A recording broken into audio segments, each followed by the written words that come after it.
Ambassador Ed Finch. He's helped us being a representative for NSS as the ambassador, and he's helped us with a number of items there at the UN.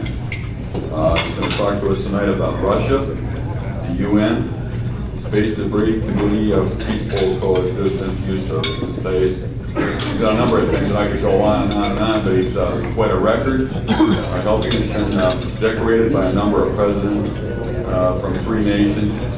He served as an ambassador to Panama. He's got many other things, and he's going to tell us where we're at. And we're going to bring him forward here shortly. The gals are still serving. We'll give them a minute or two, and we'll move on. We thank you. Good. Thanks, man.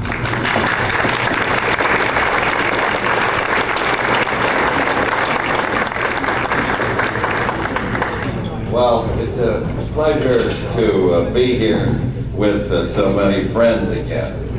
I think I've only missed 1 or 2 ISDCs since day one, and I do see many familiar faces and friends in the NSS. I remember a speaker whose entire speech was, "My address is 605 3rd Avenue, New York City, good night." I will not be quite that short, despite Glenn Wilson's admonitions about being short, but I do want to change the remarks that I intended to make because of my recent return from the Council of American Ambassadors visit to Russia, and also just in the last week a quick visit to Haiti, where I have had a chance to compare the economic development and privatization of countries that are changing from a dictatorial type of system to a democratic system. And it certainly has been an interesting year for your fellow member. Another reason I'm going to change my remarks tonight is because we've had 2 excellent lectures on Russia today. And we are going to have 2 more tomorrow. And I think for us to hear about Russia from me now would be redundant. And I hope that if any of you want to talk to me about Russia or about the United Nations, you will all feel perfectly free to speak to me after dinner tonight or tomorrow. I'll be here all day tomorrow. Space debris is now, I'm happy to say, finally on the agenda of the United Nations.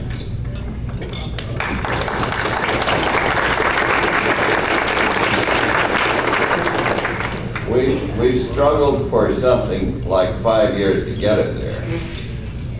And I long feared that it would suffer the fate of the UN definition of where outer space begins.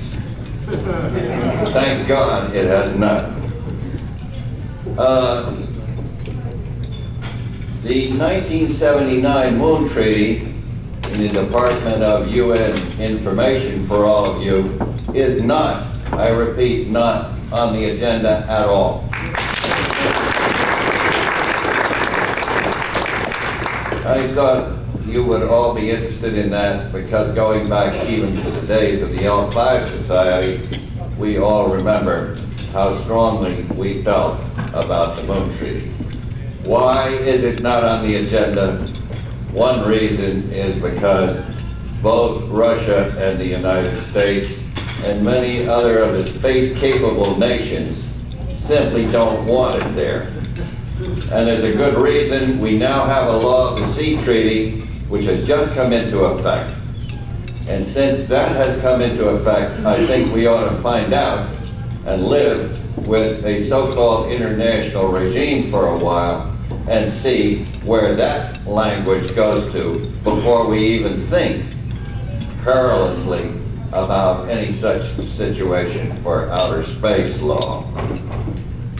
Now, space debris in the United Nations today is very much concerned with what are called space objects, and they are struggling, I hope, in concurrent sessions between the legal subcommittee of COPUS, the Committee on Peaceful Uses of Outer Space, and the scientific and technical subcommittee in concurrent sessions with that problem. Again, it's semantics, it's linguistics. We're dealing with a lot of languages in the UN, not just one or two. We're dealing with many languages, and most documents have to come out in 5 originals in different languages. We have reached in the UN 10 different agreed principles on nuclear power sources in outer space. Since the end of the Cold War, the work in the UN has enormously multiplied. It's a new world there. We're going to have a new NASA. We've already got a new COPUS committee in the United Nations. Some nations who have no outer space capability whatsoever are seeking to send representatives and are asking the chairman of that committee, who rotates, to be allowed to become members. Obviously, they want to get slots in the GEO. Obviously, they want to get benefits, even though they may not be space capable for 2 centuries to use them. On the non-Lugar legislation, with which many of you are familiar, on nuclear safety, storage, technology, and financial assistance, I would be remiss if I did not report to you that I sat with the Deputy Prime Minister, the Deputy Minister of Foreign Affairs in Moscow. And he told us in response to our direct questions to him, yes, we will complete our peaceful nuclear arms sales to Iran, but we will not carry out any further sales. The construction of nuclear storage, demilitarization of nuclear weapons is going on very rapidly between the Ukraine and the Russian province. These steps are important to world peace. The importance also of a dialogue between our Pentagon, where I served for 2 years, working with the chiefs, and the Russian Ministry of Defense is an important dialogue from the point of view of world peace and alleviating fears. I will tell you later why I am a firm believer that outer space is the key to world peace. I could go on and tell you more about our Russian experiences, but I think it's more important to tell you about other developments at the United Nations.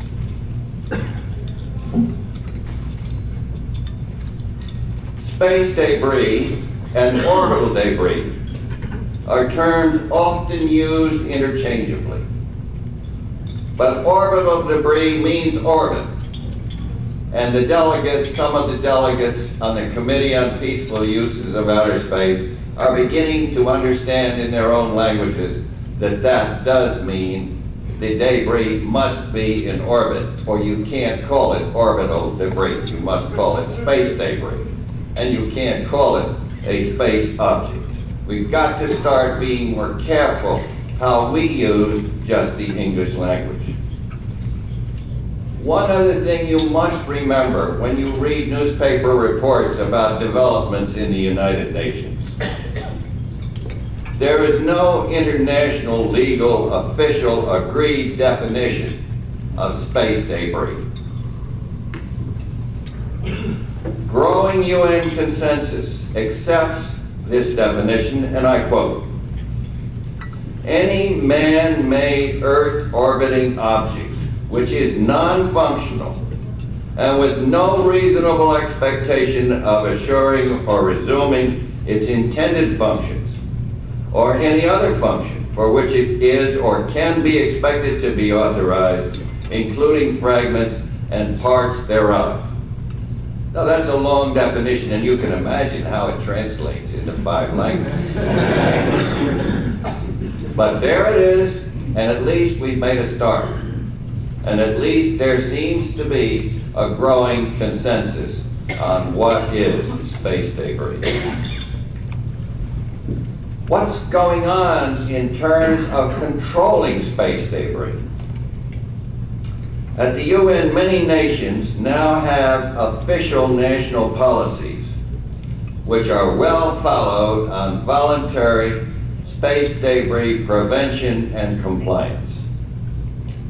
Only about 6% of cataloged space objects today are operational. Only about 6 to 7%. That's not many when you consider how much is out there and how much debris we're going to have to deal with. On February 26, 1995, NASA officials said that puzzling clouds of objects orbiting the Earth are radioactive debris leaking from abandoned Russian nuclear-powered rockets.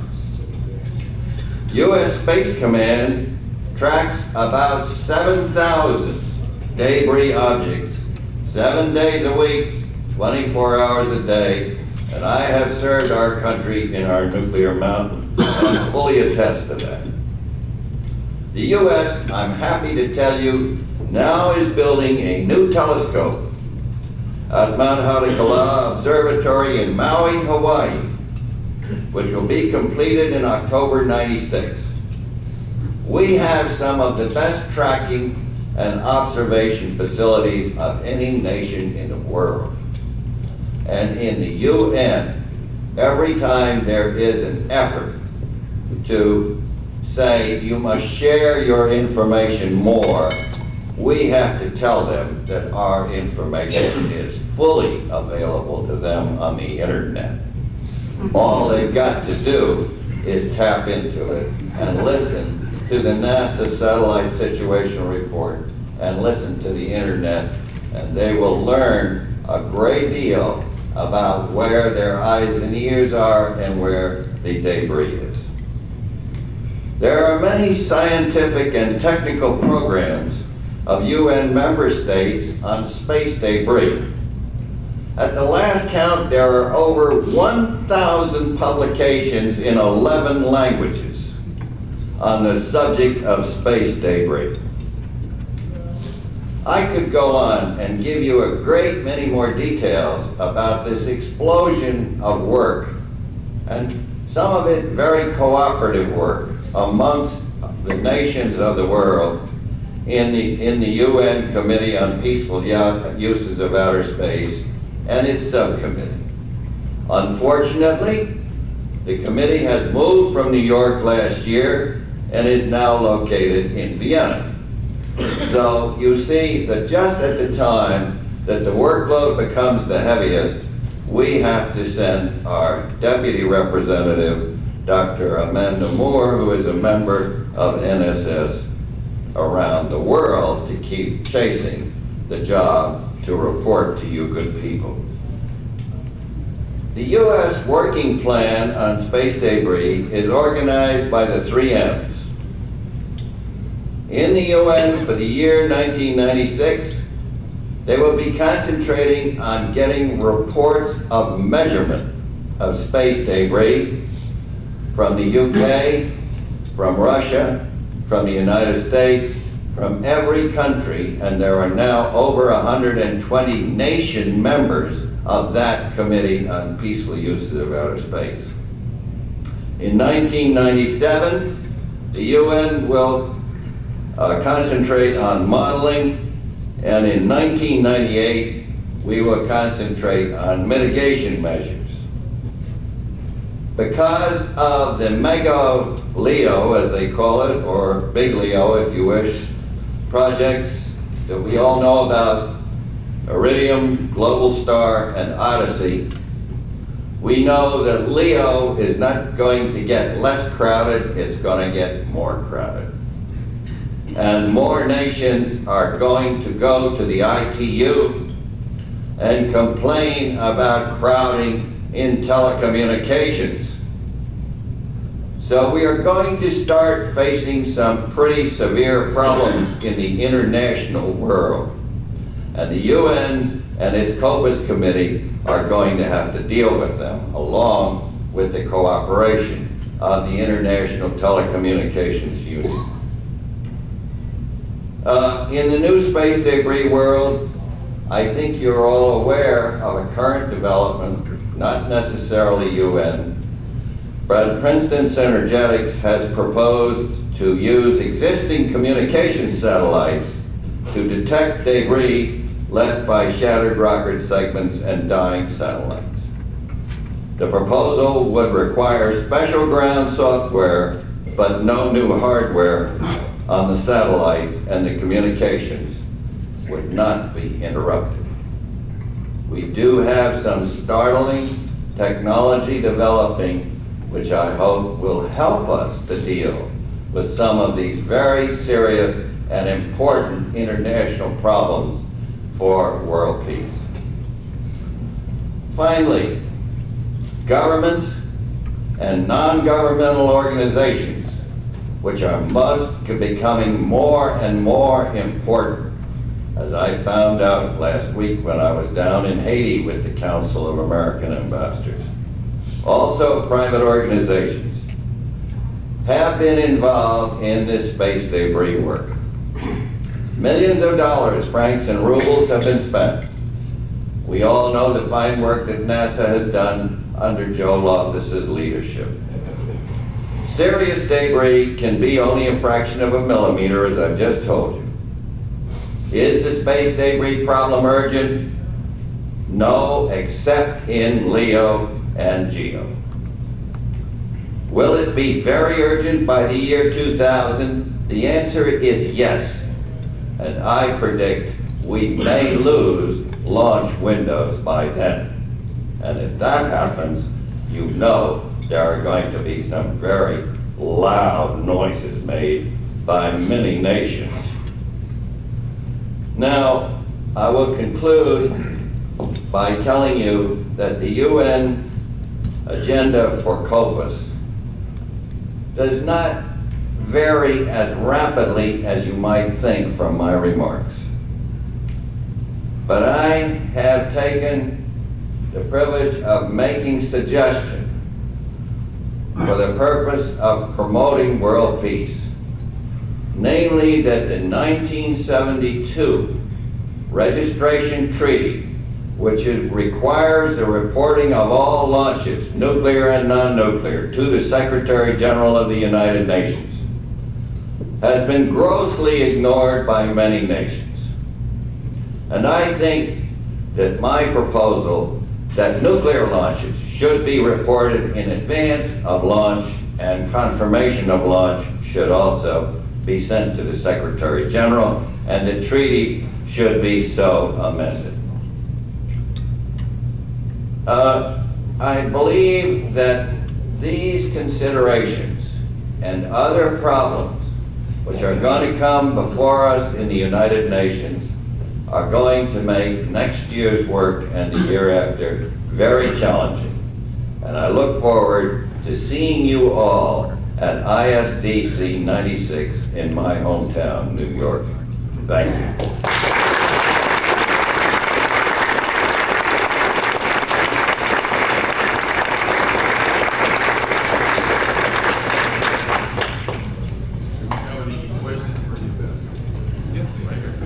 Yes, how much of the space debris in low Earth orbit is burning up every year as far as, as far as going through the ocean? All right, Jeff.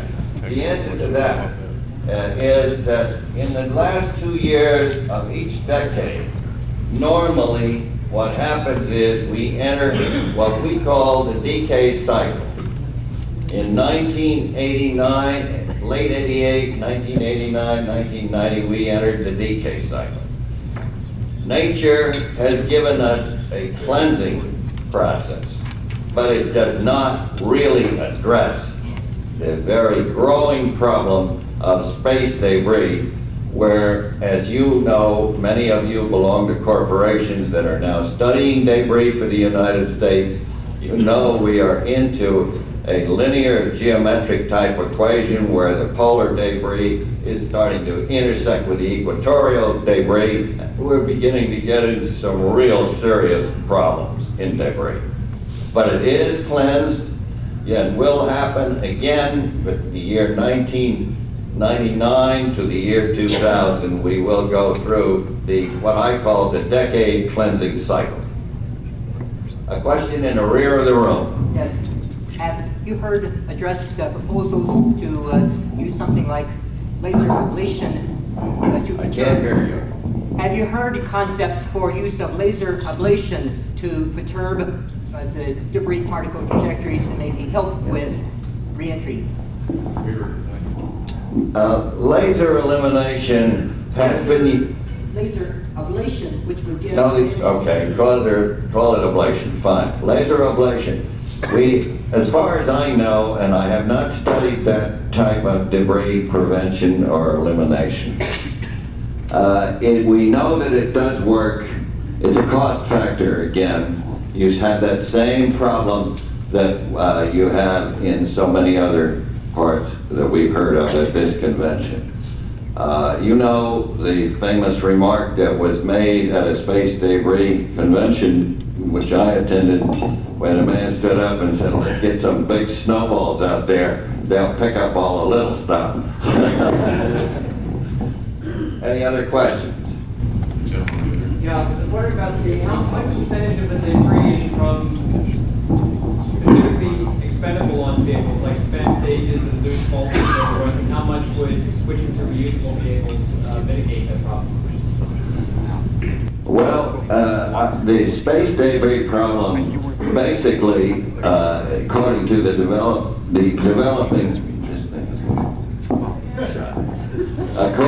developing nations, is pretty much a function of what happened by the United States breakups, fragments, rocket bodies, plus what the Soviets did, the Soviet government, before they became Russia, without launching us at least 4-1. And they contributed because of their ASAT study, which many of you will remember, the buddy system where they blew the object up, and they put it in orbit next to you and then blew it up as satellite defense. Because of a lot of deliberate and fragmentary breakups, rocket breakups, and the polar equatorial intersects, the problem was probably 75–80% created by the Soviet Union and the United States. And believe me, the undeveloped nations are not letting us forget that in the UN. That's another problem we have to face. So they say, "You did it, you get out and clean it up." Now that doesn't make life too easy for us in the space debris business. But I think to answer your question, I do not know of any way we can do it economically. I just don't. But I was wondering, if you're talking about going to reusable launch vehicles, do you think That will help, obviously, but how much and what the factors are, and what the order of magnitude will change there, I don't know. I really do not know. You seem to have answered the question I was saying. Does the word salvage different? No. It just doesn't. But so far, we try to keep the law of the sea out of the law of outer space for many reasons. Ed, Sir, that's Dr. Webb in the back. right. Recently, TRW was awarded a federal patent on the Odyssey orbit. And they have warned Inmarsat that if Inmarsat broaches that patent, they are going to sue. When is this going to reach the Committee on the Peaceful Uses of Outer Space? I don't think an intellectual property question like that, although we have a section of intellectual property in the American Bar Association, I do not believe that a question like that would come before the COPUS Committee, the Committee on Peaceful Uses of Outer Space.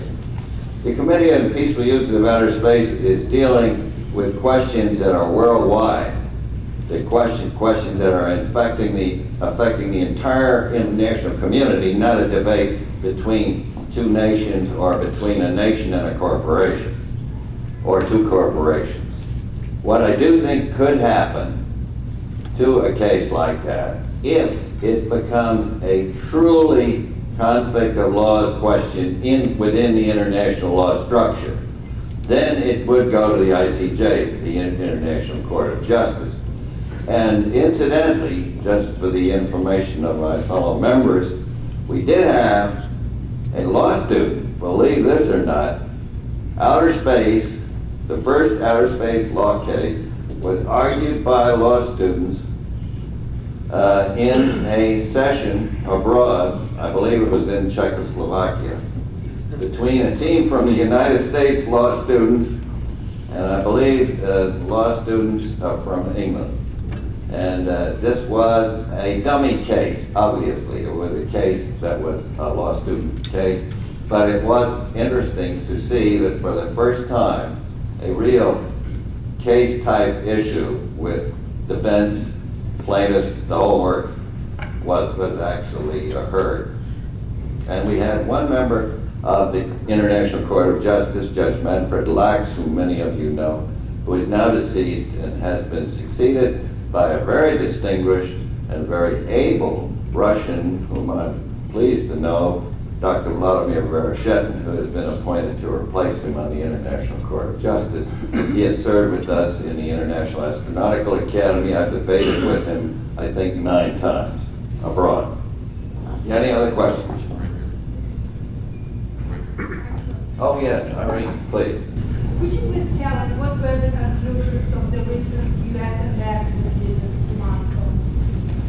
Well, you can't get away from Russia, can you? Can you come over there? I'll read them. I'm going to read 5 sentences that answer her question. It's a lot easier to read them than it is to try to ad-lib them. And if I don't tell them correctly, my fellow ambassadors will have my head. Number 1, on the assumption that despite the rhetoric, there is no fundamental change in Russia's foreign policy, the American government should continue to provide assistance to Russia in its transition to a free market, in the interest of our own national security. The United States has a stake in ensuring that stability in Russia is maintained and the reform effort proceeds. 2, advocate at the highest levels of the Russian government the immediate need for development and implementation of commercial law and tax reform. Investment is the key to long-term stability. 3, actively promote technical assistance and training as part of U.S. funding support in the short term. That includes aerospace. I visited LKE, as you all know, and was privileged to sit in the Mir prototype. Some of you have seen the picture out in the lobby. There's a copy of it in front of the podium. Continue U.S. assistance through multilateral institutions such as the IMF and the World Bank. 5, facilitate communication between Russian entrepreneurs and American business and encourage the creation of partnerships and professional exchanges. I hope I've answered your question. Can I have a copy? That's what I get for reading. We're going to have to limit to one more question. Glenn? Just want to ask you about your statement that this kind of cooperation and so forth that is essential to the future of world peace. Well, what happened was at dinner, I told Glenn that outer space is the key to world peace, which is one of my favorite short sentences, and also that Einstein, in a way, is a keeper of world peace. And I think that that's the reason Glenn asked that question. I think that we are facing a very, very dangerous era from the point of view of world peace because of two factors. One is terrorism, which is very real, as we all know, nuclear terrorism. And the other is the fact that you don't have just the old dichotomy of the Soviet Union and the United States. Now you have all the CIS states, and you have probably 8 other nuclear capable nations. So the risk has greatly increased, and our defense has gone very substantially down. So the matter of world peace and keeping up a good dialogue in the UN and making these visits to other countries of this world and trying to promote world peace becomes increasingly vital and important for the benefit of the whole world. Thank you. Let's give